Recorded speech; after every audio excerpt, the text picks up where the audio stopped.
This video is brought to you by Osmocote, the planter's plant food. Hi, I'm Marianne Binetti, and today I'm going to talk to you about slug control. Now, this is the best slug bait. These slug baits that are safe for your pets and your kids, and they use iron phosphate as the active ingredient. So it even adds a little bit of iron to the soil. So this is Nature's Care Slug and Snail Control. This product works great, and I live in the rainy Pacific Northwest, so I've got a lot of slugs. So let me show you something though that is even better for those teeny tiny baby slugs. So let's look here at this primrose. First of all, a lot of times the baby slugs, you don't even know it's slug damage. So here's a regular primrose flower opening up. You can see these buds look like there's something wrong. They're called blind buds when they don't open all the way. You can't see any slime. It doesn't look like slug damage. The leaves are not damaged. That's because they have been eaten by these tiny little baby slugs. See that tiny little slug in there? It's also a teeny tiny snail right here. So these little tiny slugs, sometimes they're called milk slugs. They're the color of, of milk. They're very pale.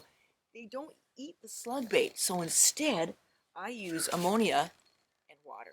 So ammonia converts to nitrogen. So you don't want to use it on tender seedlings that, anything too much nitrogen can burn plants. But for full-grown plants, I dilute it down by 2/3. So 1/3 ammonia in here, ammonia, 2/3 water. So I'm diluting the ammonia down. The reason it's in a Windex bottle, because you can use it to wash your windows. And that way nobody thinks it's water and sprays it on them or use it to mist plants. It's ammonia and water. We know it's not something that you're going to use to mist plants.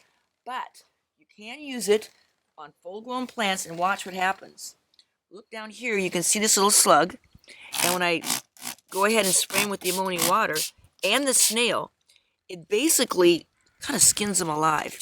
And so I get down here in the crown of the plant where all these tiny baby slugs are living. Some are so small you can hardly see them. And that not only fertilizes the plant, but it gets rid of the tiny baby slugs. Now, here's another one right here. Look, he's already, look at that little, see that gray one? That's why they're called milk slugs. He's dying.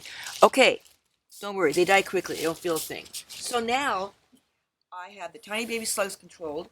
I will also protect my primroses with a little bit of the very safe, pet safe slug bait, iron phosphate. Look at that snail. And he is so small, and sometimes that's instant slug control as well. And underneath plants, just a little bit. And that's going to control that. If I don't have any slug bait available, you know what I'll do? I'll take a clay flower pot. I will lay it on its side, like this. You cover it up. And because it's on a damp day after it rains, the slugs go into that flower pot. And then I'll be able to come along, look in the flower pot, see any slugs, pour them on the ground, and stomp on them. So there you go. All sorts of pet and kid-safe ways to control slugs in your garden so you will have primroses that bloom beautifully. It's been Marianne Binetti with easy answers for great gardens.